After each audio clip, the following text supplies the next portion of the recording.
धूप हल्की हल्की खेतों पर उतर रही थी। एक छोटा सा गांव, चांदपुर। वहीं रहता था रघु, एक मेहनती लेकिन बहुत गरीब किसान। उसकी झोपड़ी टूटी फूटी थी, कपड़े पुराने। घर में उसकी बूढ़ी माँ और छोटी बेटी गुड़िया रहती थी। रघु रोज सुबह 4 बजे उठकर खेतों में पहुंच जाता था, लेकिन कड़ी मेहनत के बावजूद फसल उतनी नहीं होती थी कि घर ठीक से चल सके। रघु अपनी बेटी को हंसाता जरूर था, पर उसके अंदर चिंता छुपी होती थी। किस तरह गुड़िया की पढ़ाई और दवाइयों का खर्च चलेगा।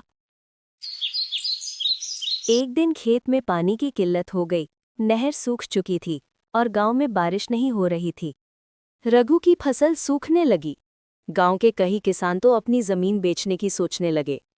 रघु बैठा हुआ सूखी मिट्टी को हाथों में लेकर बोला, हे भगवान, क्या मेरी मेहनत का यही फल है। घर लौटते वक्त गुड़िया बोली, बाबा चिंता मत करो, एक न एक दिन सब ठीक होगा। रघु मुस्कुरा तो दिया, लेकिन दिल भारी था।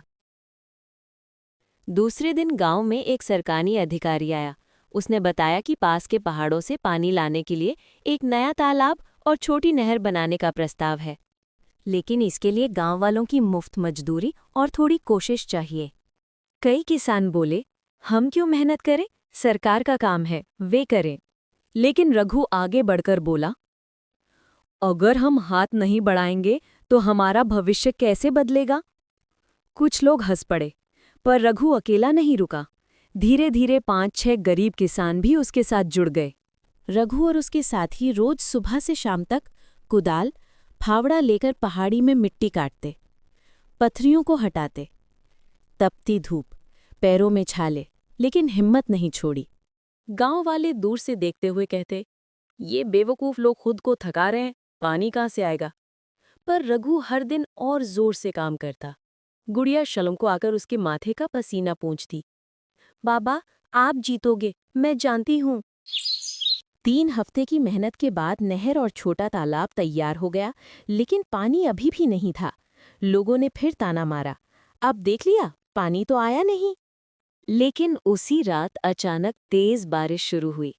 पहाड़ों से बहता पानी नई बनी नहर में भरने लगा। तालाब लबालब हो गया। पूरा गांव हैरान था। रघु की आंखों में चमक आ गई। लोग दौड़कर उसके पास आए, रघु भाई, तुमने तो कमाल कर दिया। कुछ ही दिनों में खेतों में पानी पहुंच गया। रघु की फसल हरी होने लगी। जिन खेतों में पहले पत्ते तक न उगते थे, अब वहां लहराती हुई फसलें चमक रही थीं। कटाई के मौसम में रघु को इतनी फसल मिली जितनी उसने अपने जीवन में कभी नहीं देखी थी। उसने घर की मरम्मत करवाई, गुड़िया का स्कूल में एडमिशन कराया और माँ के लिए दवाइयाँ भी खरीदी। गांव के लोग अब रघु को सम्मान देने लगे। सरकारी अधिकारी भी आया और बोला, रघु, इस गांव को फिर से जीवित करने का श्रेय तुम्हें जाता है। गांव वालों ने एक छोटी सभा बुलाई और कहा, आज से रघु इस गांव का मुखिया होगा। रघु ने नम्रता से कहा, मैंने अकेले कुछ नहीं किया, मेहनत ने किया, उम्मीद ने किया। गुड़िया गर्व से बोली, मेरे बाबा सबसे अच्छे किसान हैं। रात में रघु तालाब के पास बैठा आसमान की तरफ देखकर बोला, धन्यवाद भगवान, कभी कभी बड़ी सफलता पाने के लिए अकेले चलना पड़ता है। हवा में फसल की खुशबू फैली थी। तालाब का पानी चांदनी में चमक रहा था। रघु के चेहरे पर संतोष था। उसने अपनी मेहनत और विश्वास से न सिर्फ अपने घर की बल्कि पूरे गांव की किस्मत बदल दी थी। कहानी की सीख, अगर आप विश्वास और मेहनत से कदम बढ़ाएं तो दुनिया की कोई ताकत आपको रोक नहीं सकती।